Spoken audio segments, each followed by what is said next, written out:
Assalamualaikum warahmatullahi wabarakatuh.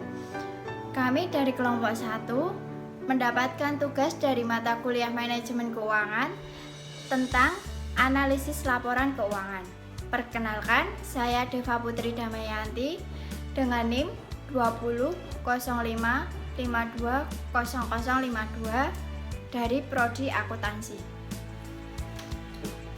Perkenalkan, nama saya Adinda Yunita Siswananti dengan NIM 20.05.52.0075, Program Studi Akuntansi S1. Perkenalkan, nama saya Anggelina Pindiseran dengan NIM 20.05.52.0077 dari Prodi Akuntansi. Perkenalkan, nama saya Ardiam Putra Pratama dengan NIM 20.05.52.0026 dari Prodi Akuntansi. Yang pertama, saya akan menjelaskan tentang pengertian analisis laporan keuangan. Apa itu yang dimaksud dengan analisis laporan keuangan? Analisis laporan keuangan adalah suatu proses meninjau dan menganalisis laporan keuangan pada suatu perusahaan untuk membuat keputusan ekonomi yang lebih baik untuk mendapatkan penghasilan di masa depan atau di masa yang akan mendatang. Yang kedua, saya akan menjelaskan tentang fungsi analisis laporan keuangan. Di dalam fungsi analisis laporan keuangan terdapat 4 fungsi, yaitu yang pertama untuk diagnosa atau diagnosis. Analisis laporan keuangan ditujukan untuk melihat kemungkinan yang akan terjadi dalam masalah ruang lingkup bidang operasi dan keuangan, sehingga perusahaan atau pihak yang berkepentingan bisa membuat strategi untuk mencegah permasalahan itu terjadi. Yang kedua, fungsi analisis laporan keuangan yaitu untuk penilaian atau evaluation. Analisis laporan keuangan ditujukan untuk mengetahui dan menilai prestasi manajemen, keuangan, operasi, dan lain sebagainya. Penilaian tersebut juga ditujukan untuk melihat kinerja karyawan dan melakukan perbaikan atas hal yang dirasa ada yang kurang. Fungsi analisis laporan yang ketiga yaitu untuk penyaringan. Analisis laporan keuangan ditunjukkan untuk membaca, memahami, serta menyaring berbagai aktivitas bisnis yang akan dilakukan di masa yang akan mendatang. Contohnya yaitu aktivitas seperti merger, investasi, atau lain sebagainya. Dan yang terakhir, fungsi analisis laporan keuangan yaitu untuk peramalan. Analisis laporan keuangan ditunjukkan untuk memprediksi perkiraan kondisi suatu keuangan pada perusahaan tersebut di masa yang akan mendatang. Selain itu, analisis juga bertujuan untuk mengetahui bagaimana kondisi laporan keuangan di perusahaan di masa sekarang, apakah mengalami keuntungan atau perusahaan tersebut sedang mengalami kerugian. Selanjutnya, saya akan menjelaskan tentang tujuan dari analisis laporan keuangan. Tujuan dari analisis laporan keuangan ada 4 macam, yaitu yang pertama, untuk mengevaluasi hasil kerja divisi atau departemen dalam suatu perusahaan tersebut. Yang kedua, untuk mengetahui hasil kemajuan atau perkembangan pada suatu perusahaan tersebut. Kemudian yang ketiga, untuk mengetahui kemampuan keuangan perusahaan serta daftar hutang yang dimiliki untuk menentukan kebijakan perpajakan. Dan yang terakhir, tujuan analisis laporan keuangan yaitu untuk meningkatkan kesejahteraan karyawan bersama. Kemudian saya akan menjelaskan tentang jenis-jenis analisis laporan keuangan. Di dalam jenis-jenis analisis laporan keuangan terdapat 5 jenis, yaitu yang pertama neraca, laporan laba rugi, laporan saldo laba, catatan atas laporan keuangan, dan yang terakhir ada laporan arus kas. Neraca yaitu laporan yang sistematis tentang aktiva, hutang, dan modal dari suatu perusahaan pada suatu saat tertentu. Kemudian selanjutnya yang kedua, laporan laba rugi. Laporan laba rugi yaitu suatu laporan yang menunjukkan tentang pendapatan dari berbagai biaya dan laba yang diperoleh oleh perusahaan pada waktu tertentu. Yang ketiga ada laporan saldo laba. Yang dimaksud dengan saldo laba yaitu suatu laporan yang menunjukkan perubahan laba yang ditahan selama periode tertentu. Kemudian yang dimaksud dengan catatan atas laporan keuangan yaitu laporan yang berisi tentang rincian neraca dan laporan laba rugi, kebijakan akuntansi, dan lain sebagainya. Dan yang terakhir ada laporan arus kas. Laporan arus kas yaitu memberi suatu informasi penerimaan dan pembayaran kas pada suatu perusahaan dalam periode tertentu. Manfaat analisis laporan keuangan. Arti penting analisis laporan keuangan adalah sebagai berikut. Yang pertama, bagi pihak manajemen, yaitu untuk mengevaluasi kinerja perusahaan, kompensasi, dan pengembangan karir. Yang kedua, bagi pemegang saham, yaitu untuk mengetahui kinerja perusahaan, pendapatan, dan keamanan investasi. Yang ketiga, bagi kreditor, yaitu untuk mengetahui kemampuan perusahaan melunasi utang beserta bunganya. Yang keempat, bagi pemerintah, yaitu pajak dan persetujuan untuk go public. Yang kelima, bagi karyawan, yaitu penghasilan yang memadai, kualitas hidup, dan keamanan kerja. Saya akan menjelaskan tentang analisis rasio. Rasio itu sendiri adalah perbandingan yang digunakan untuk mengevaluasi laporan keuangan dan mengukur peringkat atau posisi keuangan suatu perusahaan serta analisis untuk pemberian kredit. Ada 5 kelompok rasio. Yang pertama, rasio likuiditas, yang kedua, rasio aktivitas, yang ketiga, rasio utang, yang keempat, rasio profitabilitas, dan yang kelima, rasio nilai pasar. Yang akan saya jelaskan yang pertama yaitu rasio likuiditas yang memberikan gambaran tentang kemampuan perusahaan untuk melunasi seluruh wajibannya yang sudah jatuh tempo.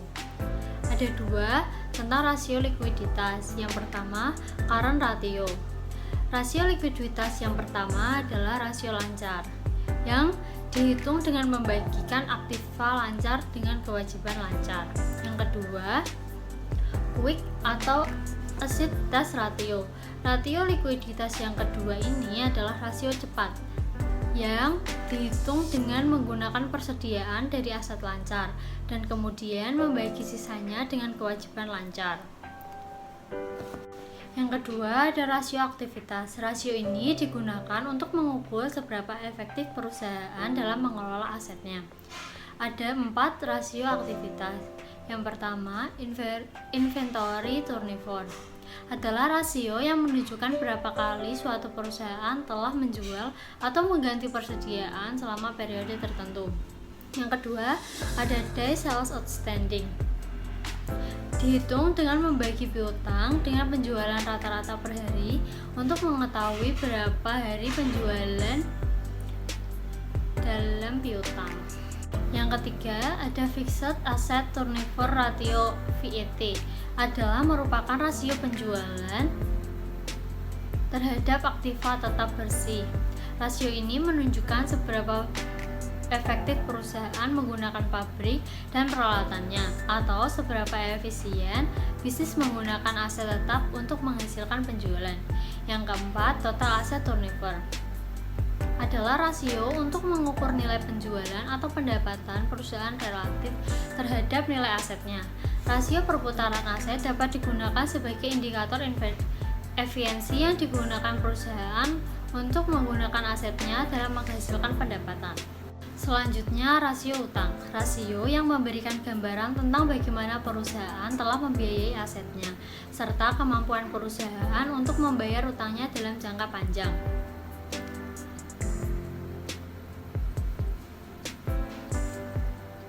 Rasio ini ada dua. Yang pertama, total debt to total capital.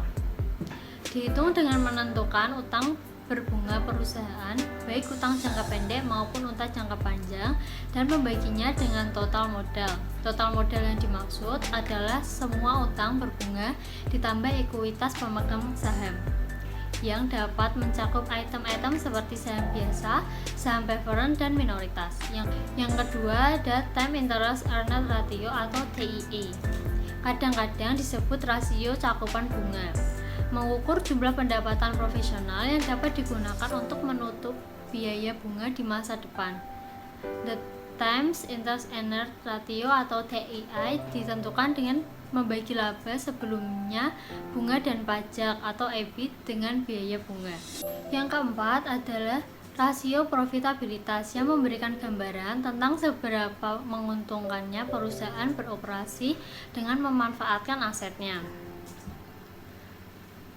Rasio profitabilitas adalah merupakan sekelompok rasio untuk menunjukkan efek gabungan likuiditas, aset manajemen, dan utang pada hasil operasi.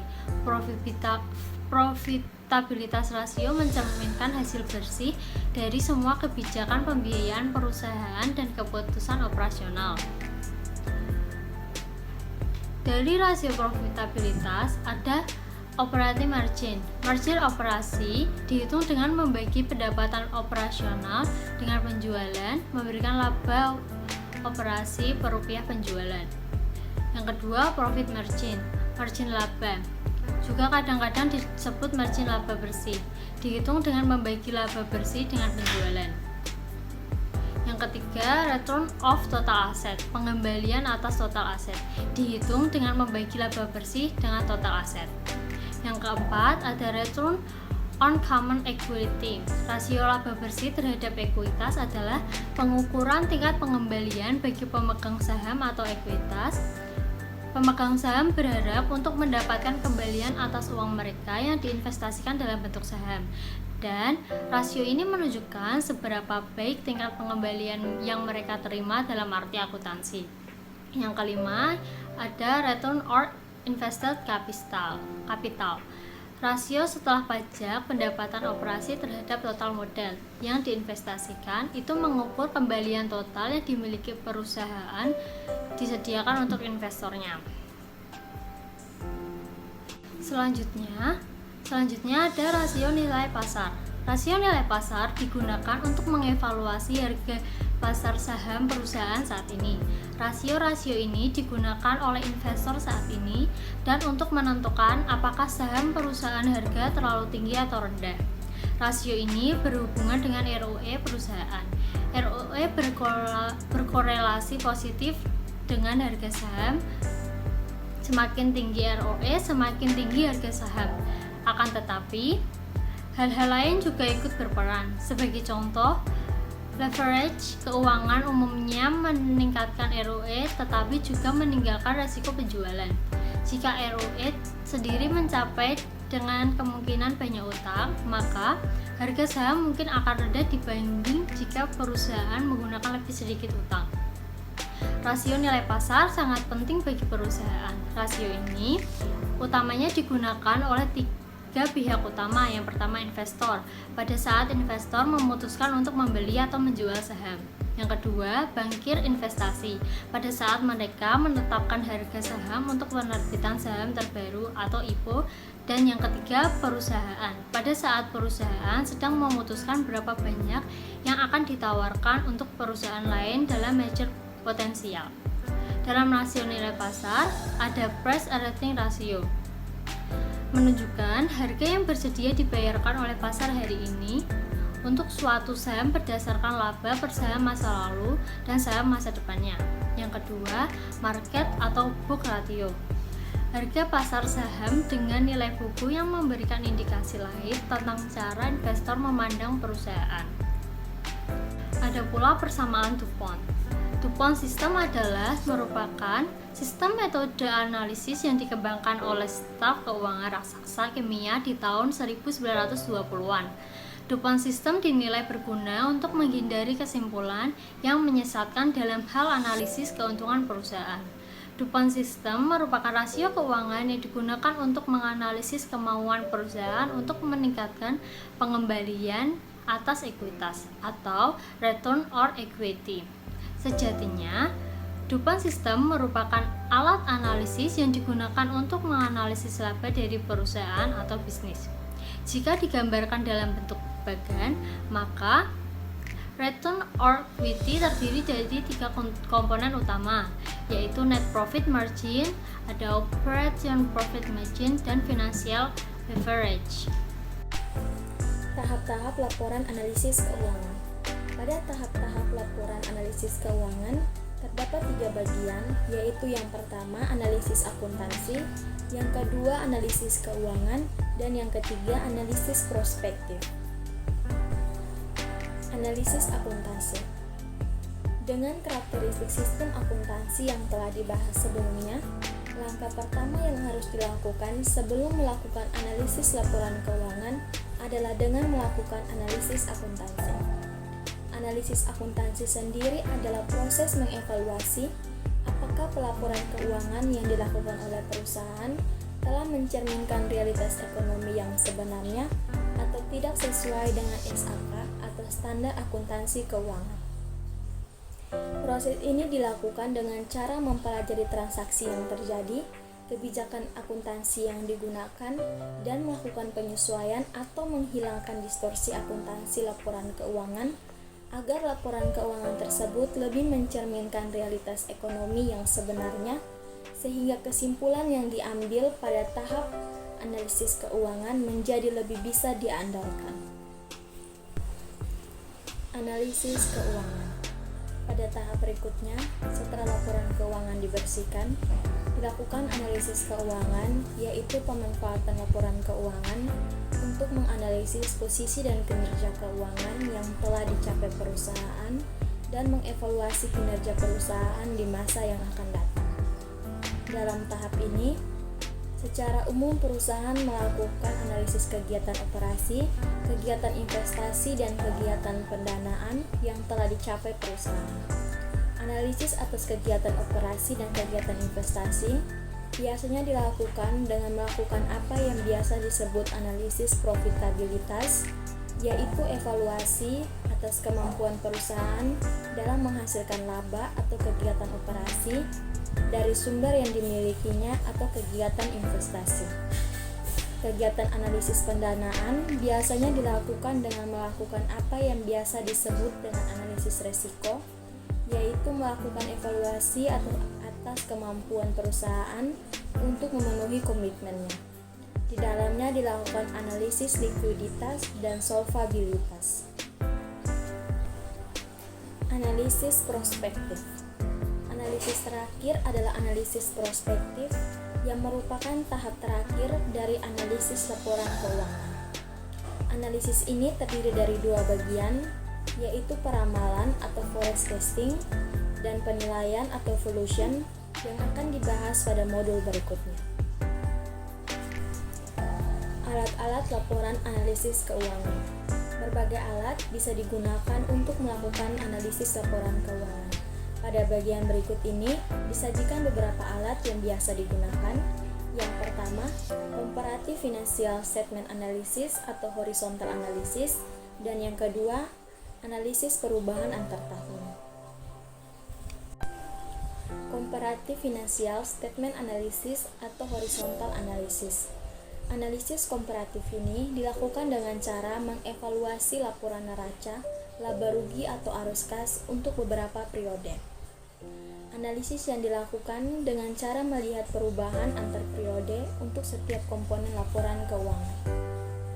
Informasi utama yang diperoleh dengan cara melakukan analisis komparatif ini adalah tren. Analisis yang dilakukan dengan lebih banyak periode bisa memperlihatkan arah, kecepatan, dan tingkat atau tren yang terjadi. Analisis komparatif ini juga bisa memberikan informasi atau tren yang terjadi antar komponen laporan keuangan. Misalnya, jika pertumbuhan penjualan mencapai angka 15%, sedangkan beban angkut mencapai 25%, hal ini memperlihatkan bahwa perlunya pemeriksaan lebih lanjut. Dua teknik utama yang biasa digunakan untuk analisis komparatif ini yaitu analisis perubahan antar tahun atau year-to-year change analysis dan analisis tren angka indeks atau index number trend analysis. Analisis perubahan antar tahun. Analisis ini relatif lebih mudah dilakukan karena yang perlu kita lakukan hanya membandingkan laporan keuangan untuk beberapa tahun. Yang dibandingkan adalah komponen-komponen laporan keuangan untuk kemudian dievaluasi perubahannya.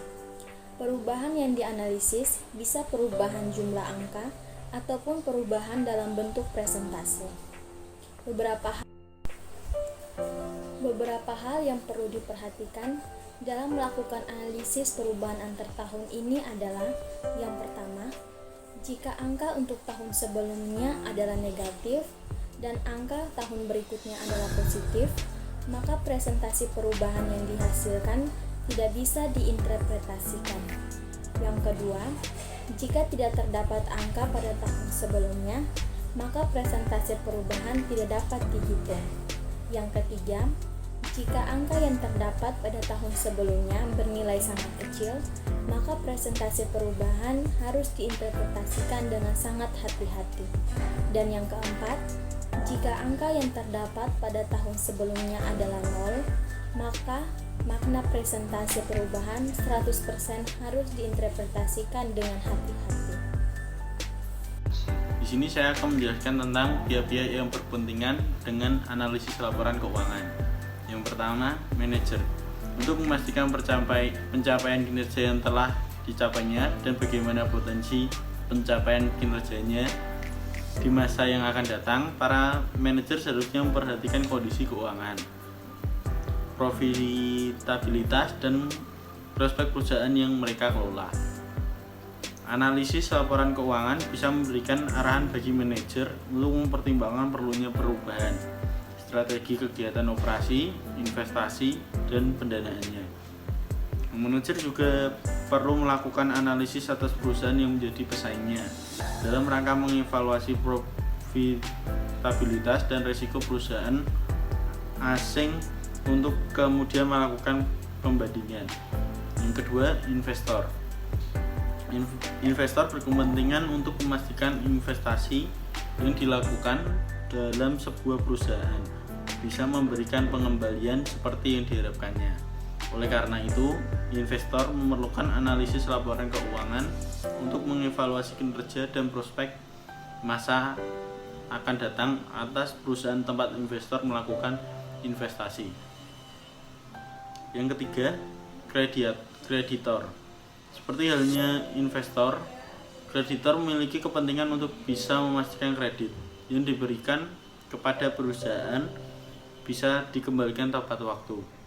Oleh karena itu, investor memerlukan analisis laporan keuangan untuk mengevaluasi risiko dan prospek masa akan datang perusahaan. Yang keempat, merger, akuisisi,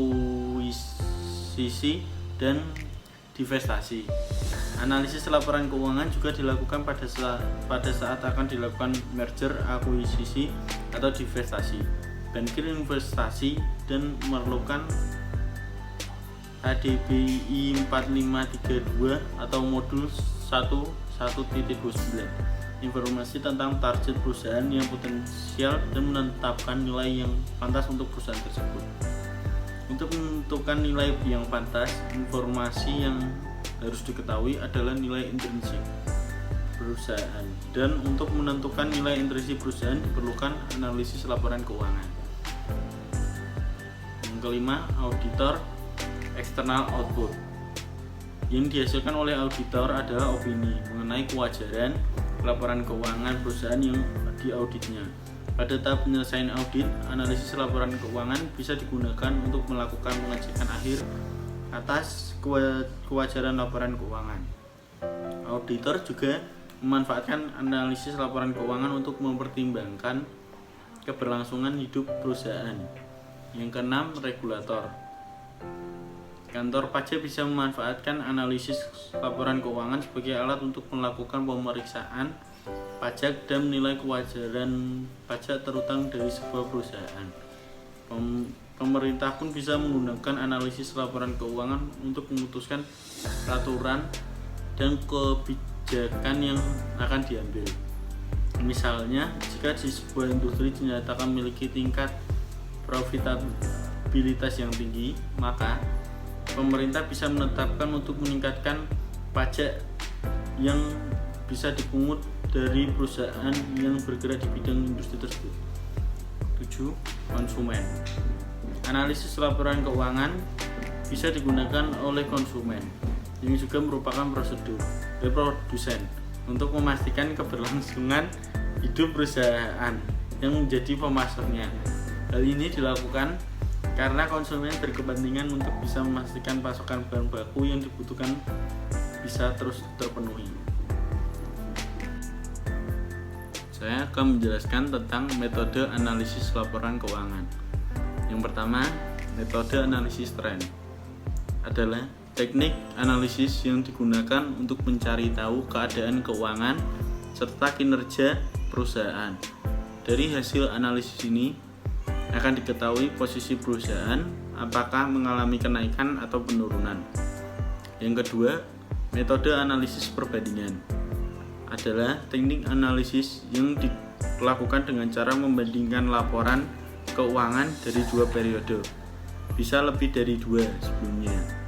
Analisis ini ditunjukkan untuk mencari tahu perubahan jumlah maupun persentase kondisi keuangan perusahaan. Yang ketiga, metode analisis persentase per komponen atau common size adalah teknik analisis yang digunakan untuk mencari tahu persentase tiap komponen aset terhadap total aset yang dimiliki. Teknik ini juga digunakan untuk menghitung tiap komponen utang serta modal terhadap total pasif atau total aset, serta persentase tiap komponen laba rugi terhadap penjualan bersih. Yang keempat, metode analisis vertikal adalah teknik analisis yang dilakukan terhadap satu periode laporan keuangan. Analisis ini dilakukan antara pos-pos yang ada laporan dalam laporan keuangan dari satu periode. Jadi hasilnya hanya meliputi satu periode saja. Jenis metode ini tidak bisa digunakan untuk mengetahui perkembangan kondisi perusahaan dari satu periode ke periode lainnya.